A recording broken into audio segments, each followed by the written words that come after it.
Self-Pip Speaking Part 4 from the Scoring Part.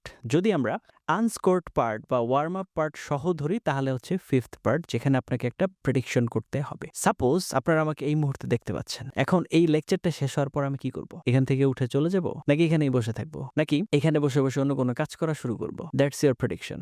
এখন আপনাকে যা দেখতে পাচ্ছেন তার উপরে ভিত্তি করে আপনার প্রেডিকশনটা করতে হবে। That's it. আপনার প্রেডিকশন আমার প্রেডিকশন নাও মিলতে পারে। সেলফ-পিপ স্পিকিং মডিউল 4 আমরা যদি আনস্কোরড পার্ট সহ ধরি তাহলে হচ্ছে পার্ট 5, আর যদি আমরা শুধু স্কোরের পার্টটা ধরি, মানে আপনারা হচ্ছে প্রথমে ওয়ার্ম আপ পার্টটা বাদ দেই, তাহলে হচ্ছে পার্ট 4, এটা সহ ধরলে 5। Describe what will happen next in a picture. তার মানে একটা ছবি দেওয়া আছে, এরপরে এখানে কি ঘটনা ঘটতে পারে। তো দেখুন, the examiner is not testing weather your prediction is correct. তার মানে আপনি যে প্রেডিকশনটা করবেন এটা সঠিক হতে হবে এটা জরুরি না। They want to see how well you can observe the picture. তার মানে আপনি পিকচারটাকে কতটুকু ভালোভাবে অবজার্ভ করছেন। মেক লজিক্যাল প্রেডিকশনস, আপনি হচ্ছে যুক্তি সহ কিভাবে আপনি আগাচ্ছেন। সাপোর্ট ইওর আইডিয়াস, আপনি যা বলছেন সেটাকে সাপোর্ট করতে পারছেন কিনা বা যুক্তি দিতে পারছেন কিনা। And speak fluently for 60 seconds. The strongest answers combine observation, prediction, reasoning, alternative possibility. তার মানে আপনি যে অবজারভেশনটা বলছেন সেটার ভিন্ন উপায়ও বলার চেষ্টা করবেন। আচ্ছা,